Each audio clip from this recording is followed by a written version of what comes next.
Bienvenidos a este viaje sin control, donde el pasaje es medio y el drama es full. Finales, parciales, café en la estación, pero nos reímos para bajar la tensión. Mochila cargada, sueños y memes, sobrevivimos con fideos y memes. Desde el aula al bondi todo es material, porque ser estudiante es casi surreal.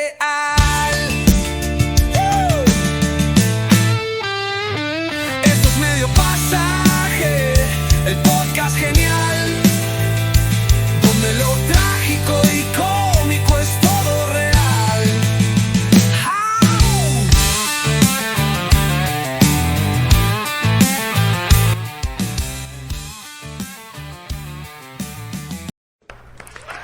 Hola a todos, ¿cómo están? Yo soy Anja Sansa y les doy la bienvenida al cuarto episodio de Medio Pasaje, el podcast en donde dejamos en evidencia los problemas universitarios. Y yo soy Fabricio Guidotti, un gusto conducir para ustedes. El día de hoy tenemos el tema que probablemente se cruce con tu feed de todos los días. ¿Por qué parece que ahora todo el mundo quiere tener un podcast? Así es, Fabricio, desde el profe que recomienda uno en clase hasta el streamer que se lanza con un nuevo formato conversado. Todos están muy involucrados ahora. Para ayudarnos a entender esta tendencia nos acompaña el profesor Manuel González. Bienvenido, profe. Hola, ¿cómo estás? ¿Qué tal? El doctor Guidotti con nosotros. ¿Cómo estás, Fabricio? ¿Qué tal, Angie? Profe, qué gusto saludarlos. Un placer tenerlo acá. Hay que decir también que es el primer invitado en el programa, así que primer invitado especial. Exclusivo. Qué honor. De la casa, qué honor totalmente. Qué honor que me hacen. Pero bueno, ahí conversaremos sobre el podcast, porque de verdad que este mundo del podcast, así como a mí me apasiona la radio, me apasiona la televisión, me apasiona los medios de comunicación, me apasiona todo en sí, no sé por qué me apasiona tanto, pero bueno, el tema... Un hombre apasionado. Apasionadísimo. Entonces, el tema de los podcasts están vinculados, diría, a dos conceptos. Por un lado, el qué debo hacer y qué debo dejar como mensaje para una generación que quiera consumir información o que quiera consumir contenidos. Y por otro lado está que esto es una forma bien rápida y fácil de poder monetizar. Va a depender de cómo posicionas tu podcast en las redes sociales, en los seguidores, y de pronto va a significar un ingreso que te permita cubrir los costos de producción. Así como está en No Somos TV, que en un principio, claro era hablando huevadas, el podcast, pero ellos colaboraron con la señorita Katy Sainz, entonces se abrió lo que es No Somos TV. Dentro de No Somos TV hay muchos más programas de podcast. Sí. Lo mismo está con Todo Good, que tiene Habla Good, sí. Entre otras más. Bueno, también está lo de Farfán con Guisasola. Claro, que, enfocados, bueno, ¿no? O sea, enfocados más que un podcast, lo siento más entrevista, profe, o no sé cómo usted lo ve. Sí, o sea, es que el podcast tiene esa posibilidad de ser muy versátil en diferentes formatos, como ustedes lo han dicho. Han aprendido el curso. Esos formatos te permiten generar la gran cantidad y a eso agrega un poco de innovación, agrega un poco de el desarrollo tecnológico que tenemos, porque hay muchas cosas que se están haciendo, por ejemplo, con inteligencia artificial. Hay una radio, no voy a decir, pero le gusta mucho, por ejemplo, escuchar a ciertas personas y tiene un programa de radio a las 9 de la noche los días jueves por inteligencia artificial. O sea, quien conduce no es una persona, sino es el robot de la inteligencia artificial, y te pone un playlist extraordinario de acuerdo a cómo la gente también va escribiéndolo, cómo va haciendo los rebotes de los bots y todo. O sea, es eso, la posibilidad del uso de la tecnología en los podcasts y el tipo de formatos que puedas utilizar para los podcasts es inmenso, es abierto. Profe, yo siento que los podcasts, yo creo que su boom empezó a pegar como que después de pandemia, por decirlo así. O sea, no sé si lo ve así usted también. Claro, además en 2024, si no me equivoco, hubo más de 5 millones de podcasts activos, o sea, pero de manera mundial, no solamente acá en Perú. Y eso es según Listen Notes, que es una encuesta que se realizó. Te quedas corta, porque fíjate, ahora estamos nosotros. Si la pandemia fue el año 2020, mucha gente trasladó justamente su contenido, su producción a los podcasts. Vamos a revisar algo así rapidísimo que ustedes han visto seguramente. A ver, ¿cuánta gente de los artistas folclóricos, de los grupos musicales, tenían conciertos y trabajaban los fines de semana? Una gran cantidad. E inclusive algunos de estos grupos musicales iban de un local a otro local y a otro local y a otro local. 4 presentaciones en solo una noche, por 2 horas cada uno. ¿Y cuánto es el monto de ese ingreso? Y de pronto te cierran todo. Además, obvio, de los otros consumos que se dan, porque hay consumo de cerveza, consumo de bebidas, alimentos, claro, y otros más, ¿no? Imagínense. Eso ahora se traslada a los podcasts. Wow. Los micrófonos estos pecheros que ahora te venden en una tienda X, que no voy a decir cuál. El par de esos micrófonos, por ejemplo, están 25 soles, 26 soles, ¿no? Y son buenos, que pueden utilizarse para los celulares y todo. Entonces, eso es lo que ha ido pasando. Entonces la gente se ha ido como que adiestrando mejor en el uso de las tecnologías, de los software, de los aplicativos para hacer las transmisiones live, porque no necesita ni siquiera una memoria, un disco duro. Haces una transmisión en live y lo estás grabando en la nube de las redes sociales. Eso lo bajas, lo editas y lo vuelves a subir y ya está. O sea, ahí tienes tu podcast. Exacto. Entonces hay muchas cosas que se han ido dando, no solamente por la pandemia o por la necesidad que se presentó en la pandemia, sino que se ha empezado a generar un consumo de esa naturaleza. Hay gente, por ejemplo, que no pudo ver el último partido de fútbol entre Real Madrid y el Barcelona. Y a la hora, oye, ¿verdad? ¿El partido a qué hora es? Ya terminó porque era a las 9 de la mañana.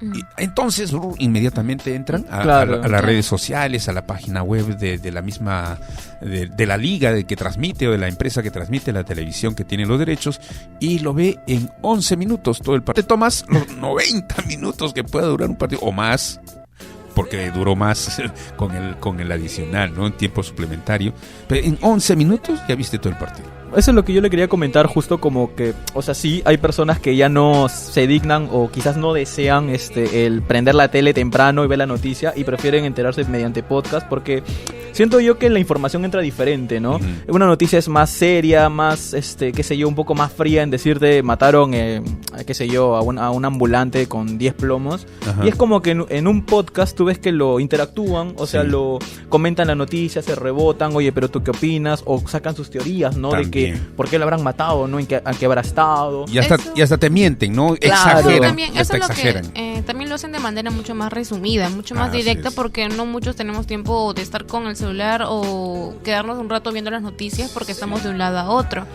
Pero ¿qué ha pasado con la televisión? Por ejemplo, la televisión se ha convertido en la radio, diríamos, entre comillas, ¿eh? Sí. Porque de pronto uno quiere estar acompañado y la prende. Y el entretenimiento lo enciende ahí, está ahí el pobre televisor. Y lo tiene como fondo en sí. Viendo, entonces de pronto si es la mañana o muy temprano, lo que está viendo es el reloj que está ahí arriba para poder darse cuenta del tiempo. También. Y está apurado por las cosas que tiene que hacer. Profe, ¿y será por eso entonces que varios periodistas están incursionando en el tema del podcast? ¿Se están reinventando? Yo diría que hasta es una obligación, Fabricio, porque mira, periodista que no tenga, por ejemplo, ahora X, antes Twitter, no está conectado con los medios. El periodista debe tener una cuenta mínimo de X y por allí enviar comunicación, sus contenidos y todo lo que pueda haber. Entonces hay un intercambio comunicacional e informativo, por un lado. Por otro lado, se está viendo como un espacio de investigación, de desarrollo profesional, el internet y el podcast como tal, porque también el podcast no es solo sonido, el podcast también es video. ¿Cuál es el tema central del podcast? Que sea un contenido o un producto que se sube a la red y que pueda descargarse y que yo pueda revisar o verlo en cualquier momento. Ahora, claro que hay podcasts que son muy elementales y rápidos en su tiempo de vigencia. Por ejemplo, ayer estaba el Papa León XIV saludando al Perú y entre ellos a un periodista bausatino y le puso inclusive la mano en la cabeza y todo, ¿ok? Eso se viralizó rápidamente, ¿no es cierto? Porque sí está rezando por el Perú y le envía bendiciones al Perú, es lo que se tituló en todos los medios convencionales, y también. Y el periodista que no tiene la oportunidad de publicar eso, por ejemplo, en una plataforma de los medios de comunicación, lo saca por su podcast, por sus aplicativos. y la gente consume mucho más rápido. Entonces, ¿dónde pongo publicidad? ¿En los medios de comunicación o estos nuevos sistemas tecnológicos? Y es esa la otra versión, o sea, el soporte que le da. Hace poco, un colega periodista, ustedes lo saben, de un medio de comunicación muy conocido, le cancelaron su contrato porque le dijeron muchas gracias, hasta que no... ya, perfecto, me voy. Empezó a sacar su podcast, empezó a comprarse todos los equipos y al final ahora le están ofreciendo de que vuelva a la empresa o que vaya a otra empresa a trabajar y él dice no deseo. ¿Por qué? Porque él, con la libertad que tiene ahora, la pequeña empresa o emprendimiento que ha hecho, tiene mejores recursos. Y eso es otra cosa, claro, los podcasts es más liberales en el que tú puedes decir lo que piensas. Pero ahí hay otro problema, Fabricio, que habría que fijarse también, el tema de la informalidad laboral. Porque cuando uno tiene, por ejemplo, estos podcasts y te llega un dinero, etcétera, etcétera, etcétera, tú no tienes la previsión de decir, oye, esto para el seguro social, esto para mi jubilación, esto para un ahorro. No, es dinero, chapamos, pum, gastamos y ya está. En cambio, cuando nosotros vemos esto como una empresa, y que lo puedes ver como una empresa sin duda, entonces distribuyes, ¿no? Esto corresponde para el seguro social o la jubilación que pueda tener. Vamos a pasar a ser viejos en algún momento. Siento que eso es un debate, por ejemplo, es un debate porque al menos lo que yo al menos aprecio mucho, o bueno, es no más que admiración, es podría ser como un ejemplo el caso de Jorge Luna y Ricardo Mendoza, porque ellos están expandiendo muy aparte del programa que ellos tienen y manejan, también están ellos de manera individual, crean también lo que son productos, merchandising, aparte también de ellos y del programa. Eso es uno. Y dos, como usted estaba comentando, ahora hay mucha más facilidad de crear podcast, no solamente podcast, en realidad contenido informativo, pero también a esto corre el riesgo de desinformar. Sin duda. Porque cualquiera ahora quiere, sí, voy a agarrar mi celular y voy a transmitir en vivo, y se puede causar problemas y dañar a terceros incluso. Es que, Angie, tienes que ver así ese sistema. El sistema no es solo el podcast. Si bien es cierto, tú te informas, tienes que acopiar información, procesar información y lo das como podcast, pero esa riqueza de todo lo que no has podido decir lo tienes que guardar en una especie de banco que cuando alguien lo necesita lo puedes hasta vender. O sea, el panorama de hacer podcast o el panorama de hacer una pequeña empresa de estos no es solamente por el tema de los contenidos o la difusión, es también los otros elementos que hay. No crean que, por ejemplo, un medio de comunicación solo brinda ese servicio. No, te pone al servicio personal para que te pueda ayudar a producir el contenido o el spot comercial.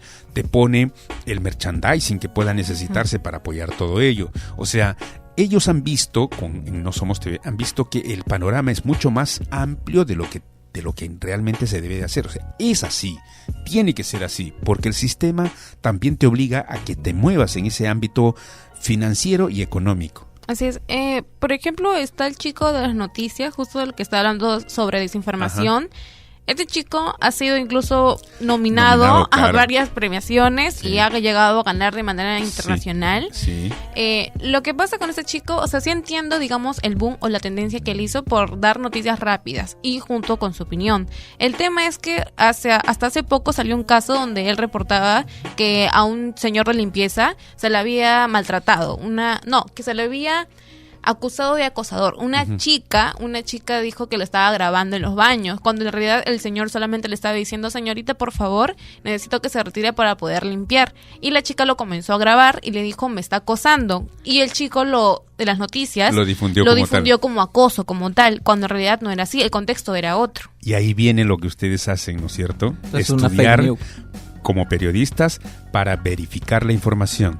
Sí, sí. Porque después de todo, esto que puede ser un entusiasmo de brindar información por lo que ocurrió así, está llegando a un nivel de fake news, a hacer desinformación. Y al hacer desinformación estamos viviendo en un mundo de posverdad. Entonces eso no le hace nada bien ni a la sociedad y menos a la democracia, tampoco a la libertad de expresión. O sea, la libertad de expresión también tiene cierto tipo de límites que se establecen, que deben de expresarse, no abiertamente de lo que quieren decir. Hay límites para que pueda informarse a la población. Entonces, fíjate cuán importante es tener una carrera profesional y llevar el periodismo como tal para saber justamente brindar eso.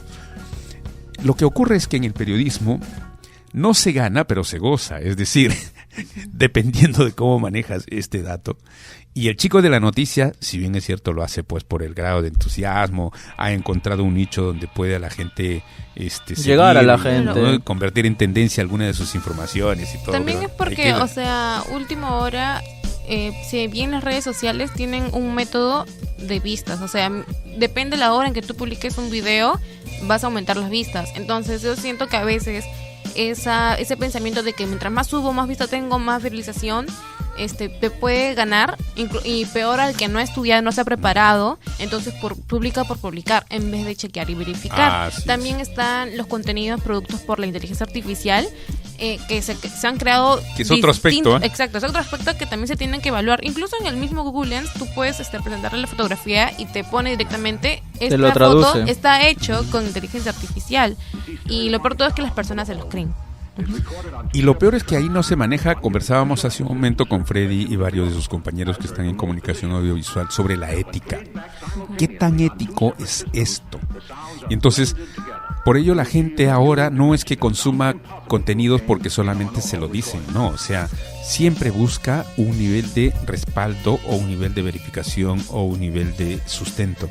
Entonces el periodista lo que tiene es personajes para entrevistar y sustentar, o el público en general para que pueda dar una opinión y sobre ello también brindar información o noticias. Profe, entonces, ¿cómo cambia la IA al periodista, profe? Eso, o sea, muy buena pregunta, porque diríamos dos cosas. A ver, primero, voy a partir por lo que estableció en algún momento Andrés Oppenheimer en su libro Sálvese quien pueda. En ese libro dice que el periodismo o el periodista va a desaparecer. Pero claro, o sea, el periodista clásico, el periodista tradicional, tal vez va a desaparecer como muchas profesiones. Pero, el periodista, claro, termino la idea, pero el periodista que maneja información, maneja tecnología, se ha desarrollado a estos nuevos tiempos, no solamente va a ser vigente, va a ser el que lidera. Y pongo, en todo caso, el testimonio de lo que ha ocurrido. Durante la pandemia, todo el mundo empezó a sacar contenidos de todo, inclusive aquellos que no tenían ni siquiera una mínima preparación en salud, se ofrecieron a brindar información de salud. Toma ivermectina, que esto y lo otro, que toma matico, que un poco de piña con limón, que bueno, infinidad de cosas. La gente se ha saturado tanto, por eso decía infodemia, se infoxicó de información y dijo, esto no puede seguir así. Y volvieron a los medios de comunicación tradicionales, porque allí todavía queda ese respaldo de la verificación y de brindar información por expertos o por profesionales. Y eso es lo que está pasando también ahora. O sea, si bien es cierto, toman en cuenta cualquier contenido que viene en redes sociales, pero le da más valor a aquellos que son periodistas o hayan estudiado comunicaciones y sepan del manejo justamente de este tipo de situaciones.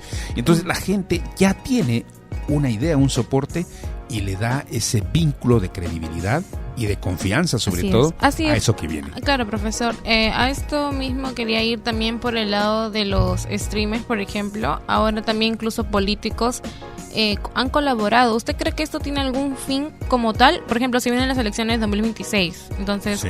¿Qué opinaría usted sobre esta acción ahora de los políticos de incursionarse, involucrarse y generar colaboraciones con estos streamers? A ver, veamos el panorama. 43 partidos políticos, supuestamente 43 candidatos. Y ya hemos visto en las últimas elecciones y todos estos procesos electorales últimos que hemos vivido, donde hay 8 presidentes en tan pocos años.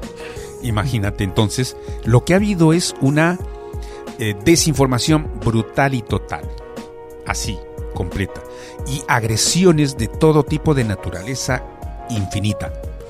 No ha habido respeto ni siquiera a las condiciones éticas que el mismo Jurado Nacional de Elecciones ha establecido. Y este proceso electoral va a ser igual o peor, porque con tanta gente, miren, si hay políticos dicen que contratan una gran cantidad de trolls para solo fabricar información o noticias o contenidos en contra de los otros candidatos, para empezar a bajárselos. y ver detalles. Lo que ha ocurrido con esto, lo del Papa León XIV, por ejemplo, ¿no? Siendo obispo de Chiclayo, no haya podido procesar o tramitar denuncias de abuso sexual, que por acá, que por allá. Y es que ocurre también las empresas o los medios o algunos interesados en deslizarte desinformación. Y ahí Cuarto Poder ha caído en ese tema de la desinformación. Que si se verifica fechas y todo, se van a dar cuenta que eso no es así. Entonces, volviendo a esto, ¿qué tanto perjudicial va a ser para la sociedad lo que ya ha ocurrido, ¿no? Que empecemos a tomar decisiones erróneas y empecemos a elegir no a las personas que correspondan. Bueno, nosotros también hemos incursionado con el mundo de podcast, pero la diferencia es que nosotros sí nos estaríamos preparando. Entonces, y hasta ahora nos seguimos preparando y vamos a culminar. Y claro, o sea, tampoco vamos a llegar a ese nivel de desinformación. Claro, pero el nombre me gusta, Medio Pasaje. Gracias. Está excelente, ¿eh? Medio Pasaje. ¿Es el medio pasaje universitario? No, porque a veces no te cobran medio pasaje exactamente. Es cierto. Pero medio pasaje dice mucho más, que tú puedes pagar un pasaje completo y vas a tener más. Y si tienes el medio pasaje, tienes este podcast hasta aquí. Paga el pasaje completo y vas a tener más información. O sea, hay mucho por descubrir. Yo los felicito y que tengan muchos éxitos. Bueno, gracias por la entrevista, por acceder y por darnos un momento de su tiempo. Y también gracias al público por sintonizarnos. Recuerden, suscríbanse. Sí. Dale like. Nos encontramos en el próximo episodio de Medio Pasaje. No olviden seguirnos en Spotify, YouTube e Instagram a través del perfil de Sangre Joven. Hasta la próxima.